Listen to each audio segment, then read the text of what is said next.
It was dark and cold, the only light coming from the crack under the ill-fitting door. The boy, huddled in the bed, shivered against the cold, listening to the low mutter of voices from the adjoining room. Outside, everything was buried in snow. The window was thick with frost, shutting out what light there might have been. Once he heard boots crunch on the snow as a man walked back from the street. Suddenly, Ma's voice lifted, strident and impatient. "I've got no time for the kid. You get rid of him. Let one of those farmers have him. They all seem to want kids. Lord knows they have enough of them." Then Van's voice, quiet, even-tempered as always. "Myra, you can't do that. He's your son, your own flesh and blood." "Don't be a fool. There's no place in my life for a kid."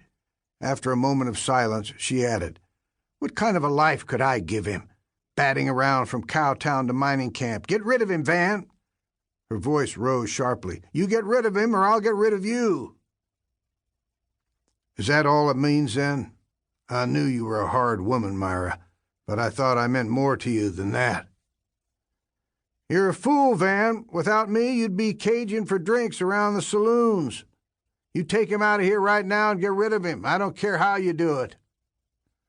The boy tried to huddle into a tighter ball, tried to shut his ears against the voices, to close out the growing terror.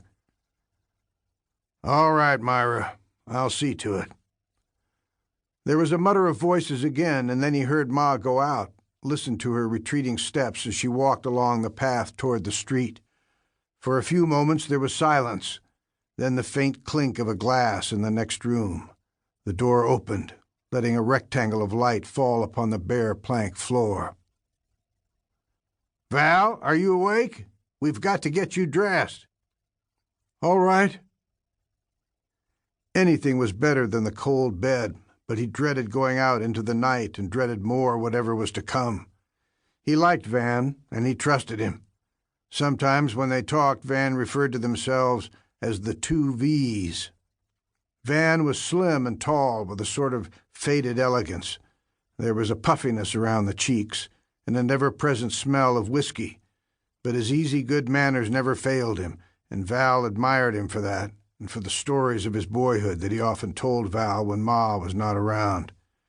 She detested hearing Van talk about anything that had happened before they met, and would not tolerate any mention of his family or the schools he had gone to. His family had been wealthy, and the schools had been good schools. Van struck a match and lighted the lamp. In the light, the bare room looked even more bleak and empty, even emptier than the rooms on the farm where he'd stayed until a few weeks ago. It had been cold there, too, although there was usually a fire in the fireplace, and the farmer and his wife had been kind. Then the farmer's wife had become ill, and nobody had any time for Val. When he was dressed, Van took him into the other room. The boy rubbed his eyes against the stronger light, and then the outer door opened again, and Myra came in. She did not look at him or speak to him. All she said was, "Get him out of here."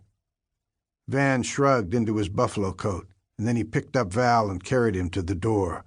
There Van hesitated. "He's only 4 years old, Myra. Can't you—" "Get out!" Her voice was shrill. "And close the door after you."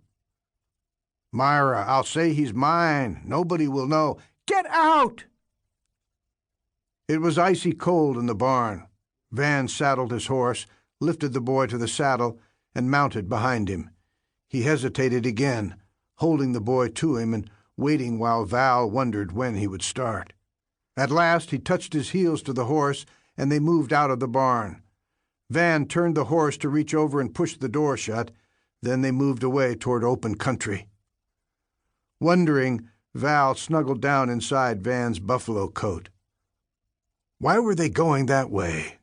There was nothing out there but open plains, but he trusted Van, and in the warmth against him, he closed his eyes.